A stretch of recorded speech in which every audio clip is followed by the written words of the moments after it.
to you probably.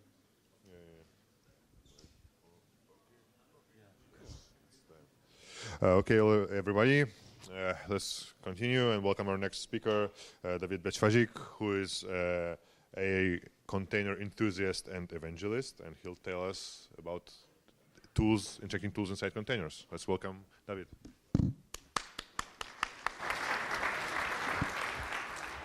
Okay, let's begin.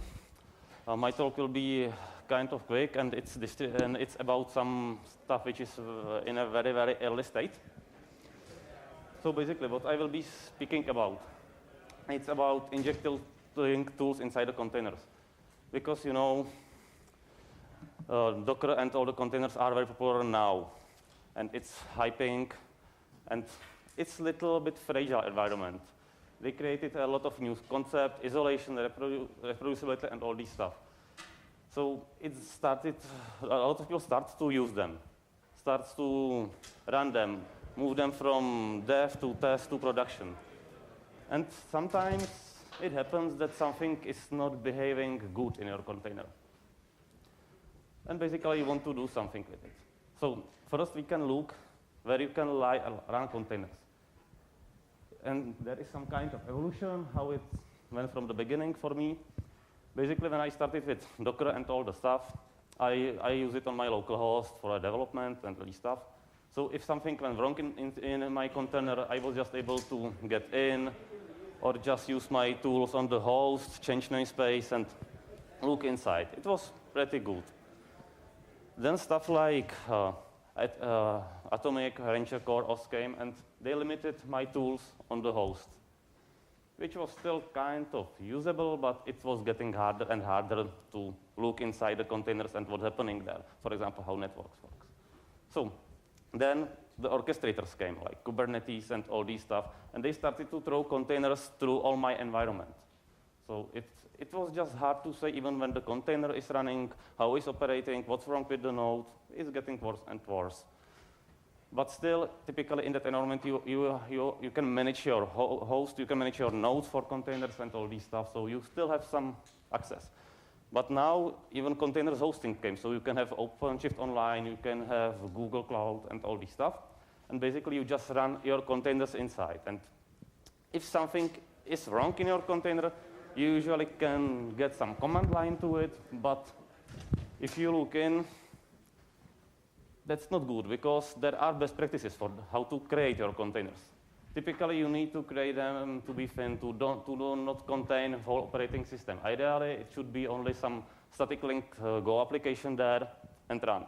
But if you are in this way, it's not good for debugging, because you don't have any tool inside. You cannot ping anything. You cannot look at traceroute. You cannot use strace, and almost nothing. So if your application is behaving, you have your logs, and you have almost nothing else. So sometimes it's okay to guess what's wrong with it, sometimes not.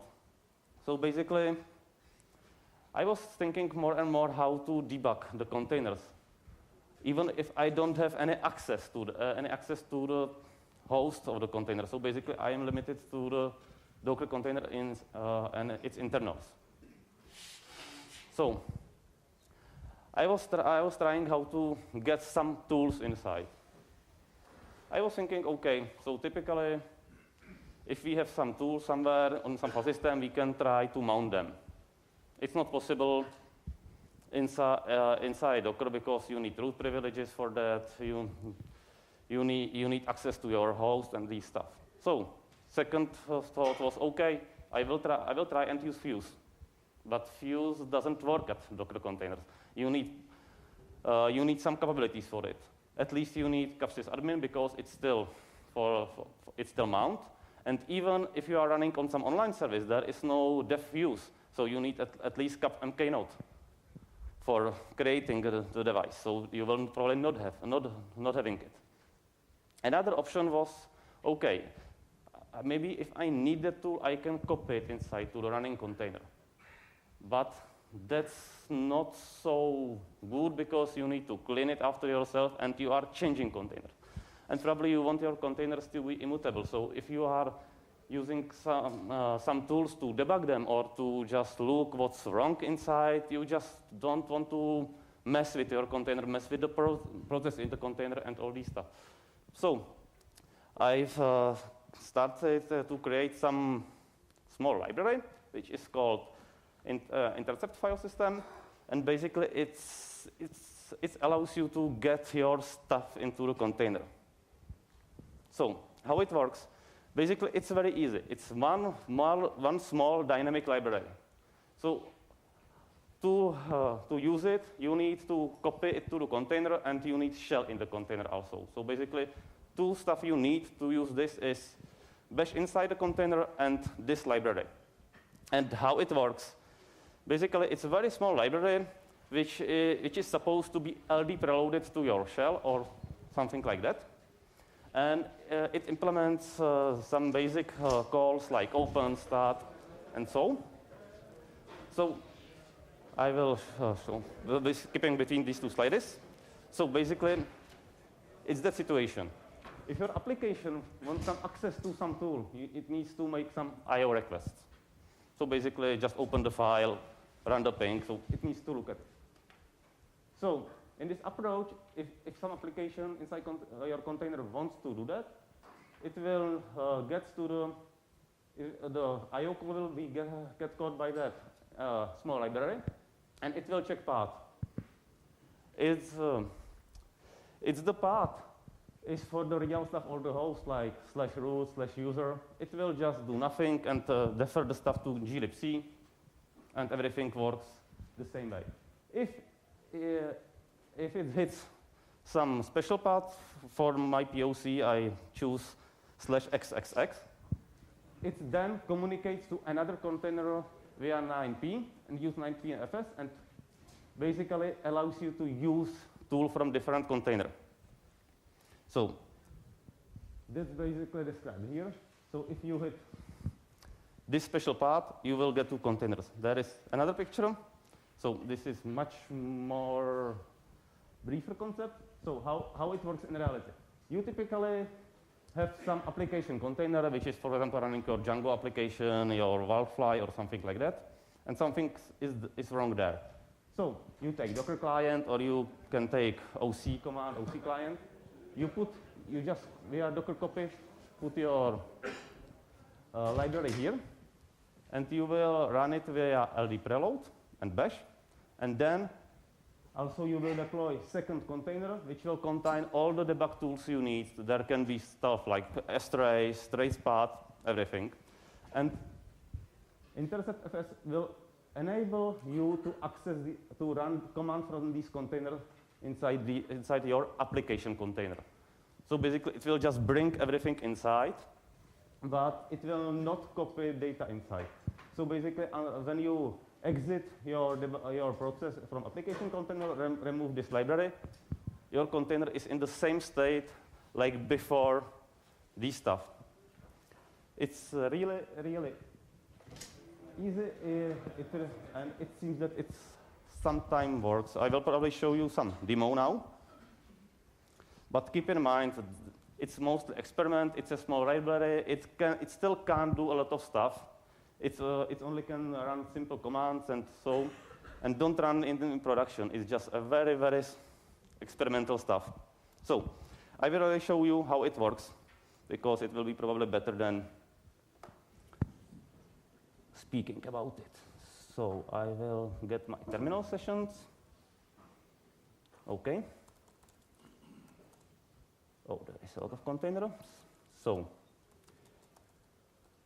you can see I am running some Fedora containers which is named tools, and it's running some 9pfs server. This is my container with tools I want to use for debugging other stuff. So we can look inside the container.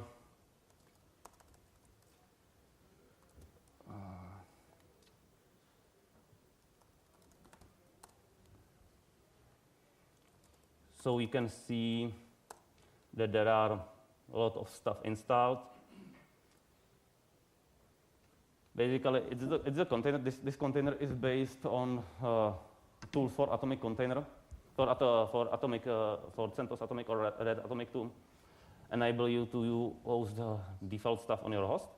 So you can see that there is basic stuff like ping is there, trace path is there, strace, and other handy stuff.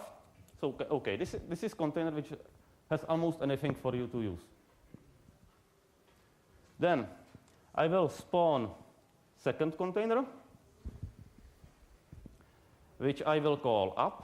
That it will simulate my containerless application and is based only on Fedora. Oh, okay. I need to remove the previous code. So now it should work. Yeah, I'm in. And as you can see, there are no tools I need. So basically, if this container will start misbehaving, I can't do almost anything. I can only look to the logs and all this stuff. But what can I do? Well, I will start with, I will copy my library to the container. So that's easy. You can see it's just Docker copy some file into temporary directory. And then, I will copy my command here to not write it. I will explain it. So I will go back to my tools container. There's nothing still inside. And I will run this command. What is it doing? It's basically saying that it will run bash in some special environment. It will preload this library. And it will set host and port variables. These host and port are important because they are saying where my 9pfs file system is listening for the containers with the tools. So now, as you can see, there is still nothing. But now, I said that there is some special file system which can be which start with XXX. It's just hard-coded for now. And you can see that strace is here. If I will exit the shell, the one with LD preload, and will try to do it again, you can see that there is nothing. So basically, this is very, very easy and almost, how to say, not intruding way how to get your stuff inside your container. It basically enables you to get any tool, any command you need inside your container in almost any environment. It will probably work on any environment which has internet access. Now it needs direct TCP access to the 9pfs server, but it's not so important. You can use HTTP probably as a server for your tools. It's just anything you can hack inside. The library is still small. It's just support only 9p, but I will probably expand it further in future. So, and that's probably, I think, almost everything. Do you have any questions? Yeah. Those tools, they have to be statically linked?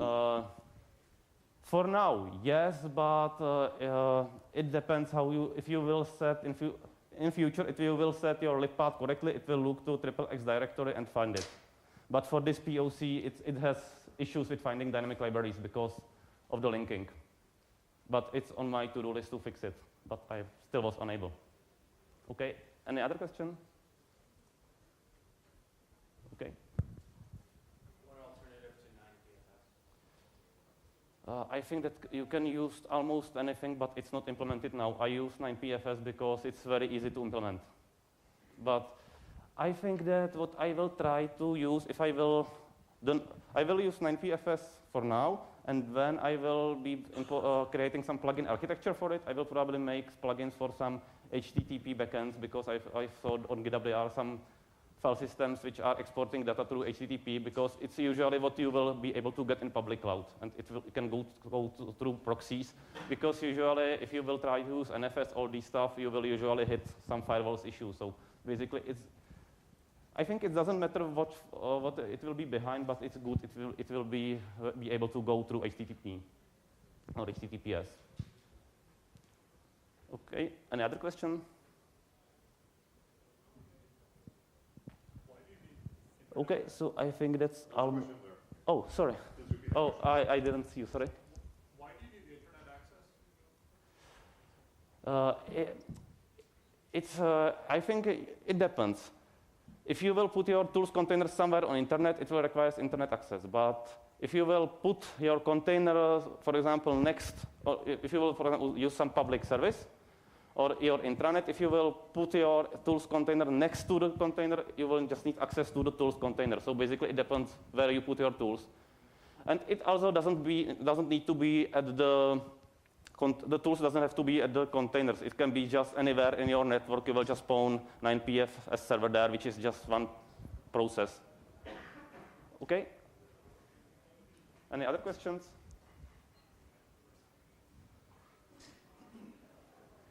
Okay, if not, so I think that I will leave you some more time. And that will be basically everything from me. So there is GitHub URL if you want.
Test, test, test, test. Awesome. Petter in the back.